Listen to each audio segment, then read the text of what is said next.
ये सत्य है कि रुद्राक्ष की जो रचना है वो भगवान शिव के अश्रुओं से हुई और जो भगवान शिव के अश्रु गिरे वो गिरे। रुद्राक्ष वैरागी बनाता, दुनियादारी से खत्म करता है रुद्राक्ष, दुनियादारी से अलग कर देता है रुद्राक्ष, परिवार से अलग कर देता है रुद्राक्ष। भगवान शिव अलग है। इस दुनिया का सबसे बड़ा झूठ है ये। रुद्राक्ष पे ओम होता है, रुद्राक्ष पे त्रिशूल होता है, रुद्राक्ष पे नाग बना हुआ होता है। गृहस्थी की तपस्या को यूं कहा गया है कि बहुत भीड़ भाड़ वाले इलाके में गाड़ी चलाना। भारत के रुद्राक्ष में और नेपाल के रुद्राक्ष में क्या फर्क है, थोड़ा सा बता दीजिए। नेपाल में भी कुछ जगह ऐसी हैं जहाँ के रुद्राक्ष अच्छे होते हैं। जैसे रुद्राक्ष को लोगों ने बहुत सरलता से ले लिया कि 10, 20, 50, 100 रुपए बिकने वाला दाना है। हमारे हृदय तक रुद्राक्ष आना चाहिए। क्यों आना चाहिए, क्या कारण है? मैंने ये रुद्राक्ष धारण कर लिया, मैं करोड़पति हो जाऊंगा, ऐसा नहीं होता, कभी भी नहीं होगा।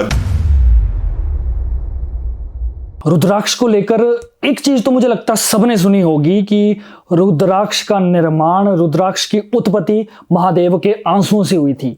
मुझे लगता है इस सवाल का बेहतर जवाब आपसे अधिकतर कोई मुझे नहीं दे सकता, तो आप प्लीज क्लियर कीजिए कि क्या सच में ऐसा है या कुछ और बात है। देखो, ऐसा ही है। मैं आपको वही चीज जो मैं अभी अपनी बात कर रहा था उसी से मैं आपको जोड़ के एक चीज बताता हूँ। एक्चुअल में क्या है, हमारे ऋषि मुनियों ने, हमारे संतों ने, हमारे महापुरुषों ने जब पुराण लिखे, महात्मा वेद व्यास जी ने लिखे, तो उस समय की जो रचना है, ठीक है, जो हमने पढ़ी, हो सकता है वो कुछ किताब जो हमारे पुराणों में वो चीजें बदल हुई दी गई हों, लेकिन जो हमने पढ़ा, मैं वही बता रहा हूं आपको कि रुद्राक्ष की रचना भगवान शिव के अश्रुओं से हुई। और यहां पे ये बात भी कही जा सकती है, अलग अलग कथाएं हैं इस बात को लेके कि भगवान शिव की आंखों से जल की बूंदें निकली थी, वहां से रुद्राक्ष की उत्पत्ति हुई, वहां से हुई। वो कैसे, अब त्रिपुरासुर नामक, सबने पढ़ा होगा, ये मैं एक शॉर्ट में बता देता हूं। जी जी। त्रिपुरासुर नामक राक्षस था, उसका वध करने के लिए भगवान शिव को अघोर अस्त्र की जरूरत थी। अघोर अस्त्र को प्रकट करने के लिए भगवान शिव ने 1000 साल तपस्या की, और 1000 साल तपस्या करने के बाद जब उन्होंने पलके झपकी, खुली आंखों से तपस्या की थी, जब पलके झपकी तो जल की बूंदें निकली। अब दूसरी कथा यह है कि भगवान शिव ने रुदन किया, जब मां अपनी योग अग्नि से भस्म हो गई राजा दक्ष के यहाँ, मां सती, तो उस समय भगवान शिव ने रुदन किया, तो वहां से रुद्राक्ष उत्पन्न हुए। ठीक है, तो ऐसे अलग अलग कथाएं हैं जो रुद्राक्ष को लेके हैं, लेकिन ये सत्य है कि रुद्राक्ष की जो रचना है वो भगवान शिव के अश्रुओं से हुई, और जो भगवान शिव के अश्रु गिरे वो नेपाल में गिरे। नेपाल में गिरे थे, हाँ। ये अभी हम अपनी ऑडियंस को क्लियर कर देंगे कि नेपाल और इंडियन रुद्राक्ष में फर्क क्या होता है। आज तक उन्होंने किसी भी एपिसोड में ये नहीं देखा होगा, किसी भी प्रोग्राम में ये नहीं देखा होगा कि इंडियन और नेपाल के दानों में फर्क क्या होता है।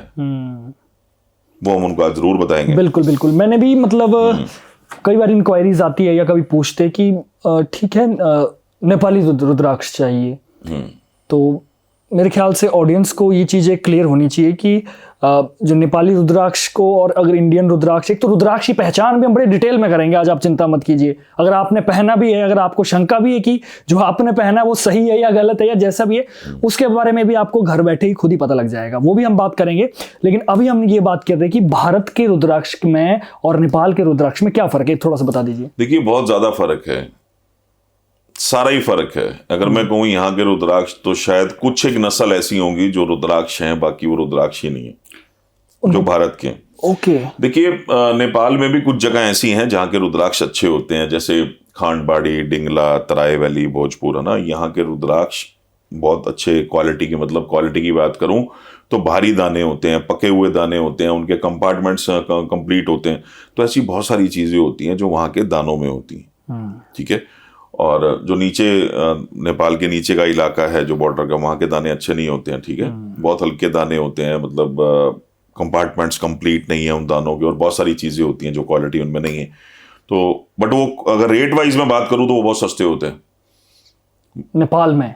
हाँ, मतलब नेपाल के जो नीचे का एरिया है। जी जी जी, ओके। तो वो रुद्राक्ष बहुत सस्ते होते हैं, लेकिन कस्टमर को तो, जो एक आम इंसान है उसको तो वही रेट मिलता है, लेकिन जो व्यापारी है उसका प्रॉफिट बढ़ जाता है वहां पे, लेकिन जो पहनने वाला है उसको रिजल्ट नहीं आते।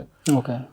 और जो इंडियन रुद्राक्ष है, इंडियन रुद्राक्ष भी हम अभी ऑडियंस को वो चीज क्लियर करेंगे कि उसमें कंपार्टमेंट क्लीन जो है वो कंप्लीट नहीं होते।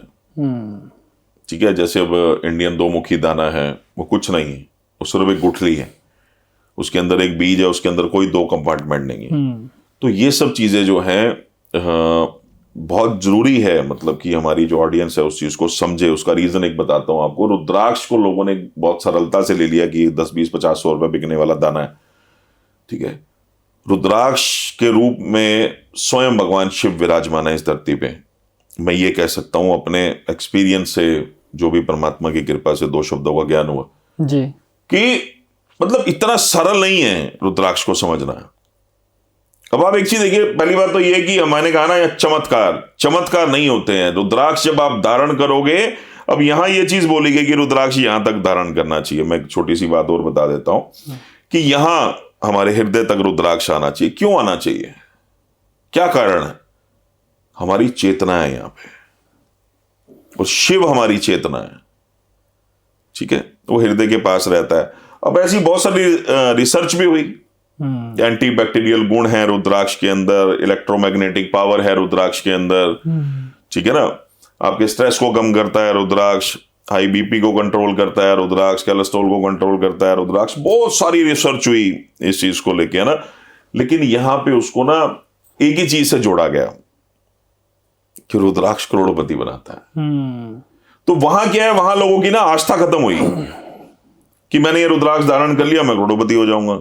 ऐसा नहीं होता, कभी भी नहीं होगा। जो ये सोच के रुद्राक्ष धारण करना चाह रहे हैं कि मैं ये रुद्राक्ष धारण कर रहा हूं और मैं करोड़पति हो जाऊंगा, कभी भी नहीं होगा, कभी भी नहीं हो सकता। वो रुद्राक्ष धारण मत करना, पैसे खराब करने की जरूरत भी नहीं है। जी जी जी। सिर्फ करोड़पति नहीं, रुद्राक्ष। अब एक दूसरी बात एक और भी थी कि लोगों ने एक बात और बोली कि रुद्राक्ष वैरागी बनाता है ना।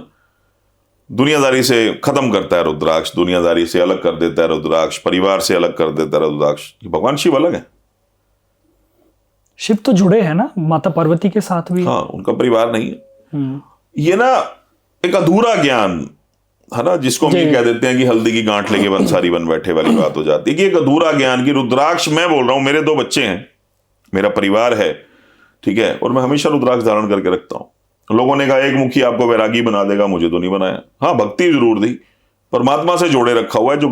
जो परिवार का निर्वाह है वो अच्छे से चल रहा है, और बाकी जो आध्यात्मिक यात्रा है वो भी अच्छे से चल रही है।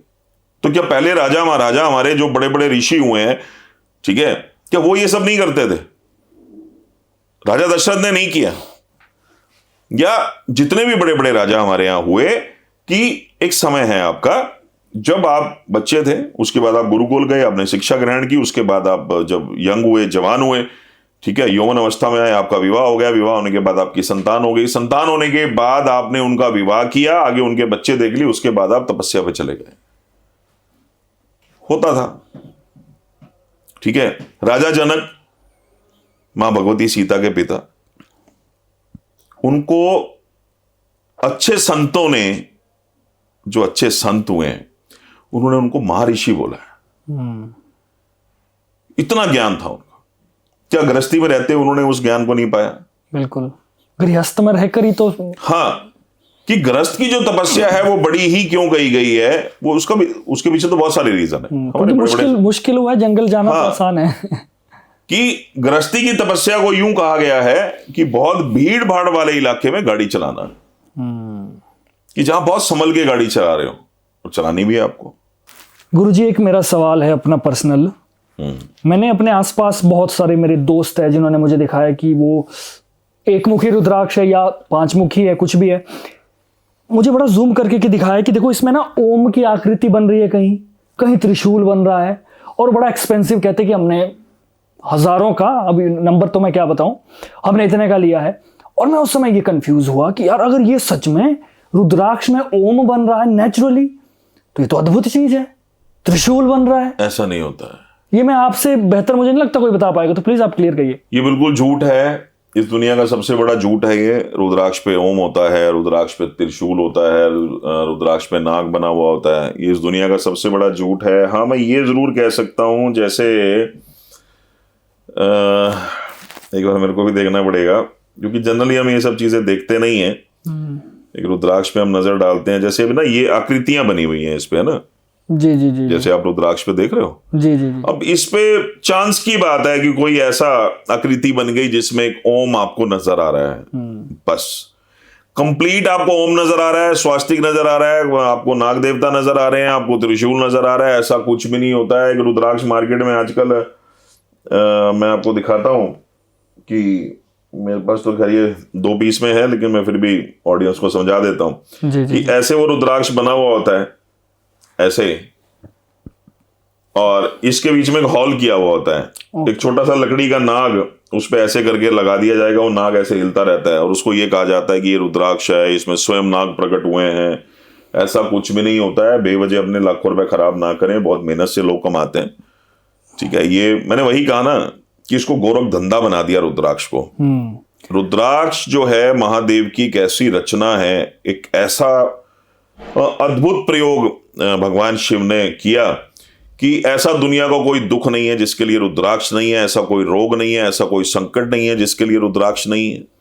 ठीक है, हर एक चीज के लिए भगवान शिव ने रुद्राक्ष की रचना की। एक मुखी, 2 मुखी, 1 मुखी स्वयं शिव, 2 मुखी अर्धनारीश्वर, 3 मुखी ब्रह्मा विष्णु महेश, 4 मुखी ब्रह्मा जी, 5 मुखी कालंगनी रुद्र, 7 मुखी मां लक्ष्मी, सप्तऋषि, 7 मातृकाएं, 8 मुखी रुद्राक्ष अष्ट विनायक, 9 मुखी रुद्राक्ष नव दुर्गा, 10 मुखी रुद्राक्ष भगवान विष्णु, 11 मुखी रुद्राक्ष स्वयं 11वें रुद्र हनुमान जी, 12 मुखी रुद्राक्ष 12 आदित्य सूर्यदेव, 13 मुखी रुद्राक्ष कामदेव रति, 14 मुखी रुद्राक्ष स्वयं शिव।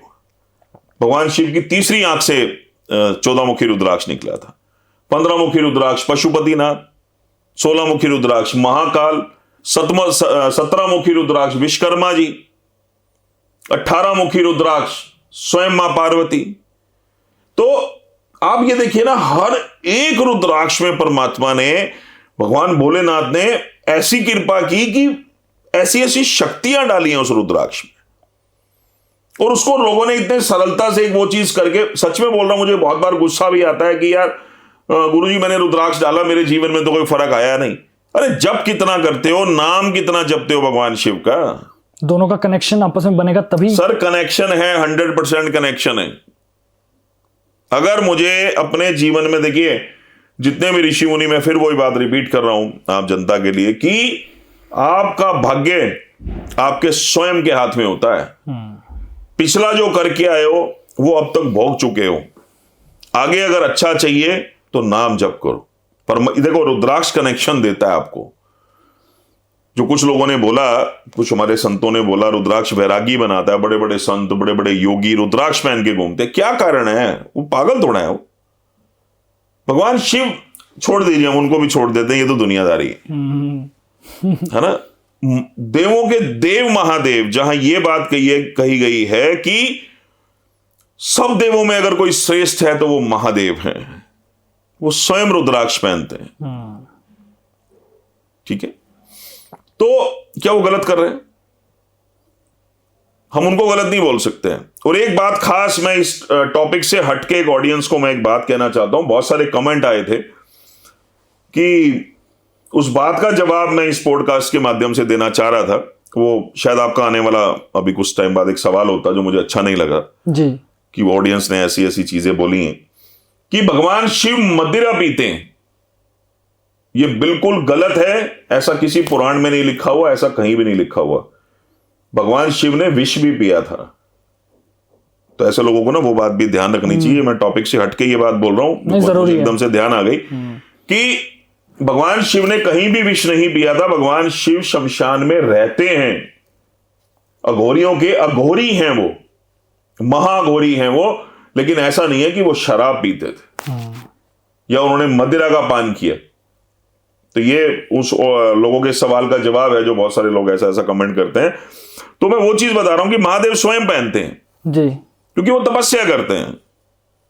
ठीक है, तो क्या ये गलत है? मैं आपसे सवाल कर रहा हूं, क्या महादेव अगर रुद्राक्ष पहन रहे हैं तो गलत है? नहीं। तो वही चीज हम ऑडियंस को समझाना चाह रहे हैं कि रुद्राक्ष गलत नहीं है, रुद्राक्ष की एनर्जी गलत नहीं है। यूनिवर्स में ऐसी कोई चीज नहीं है जिसका रुद्राक्ष के साथ हम कंपेयर कर सकते हैं। Right right right.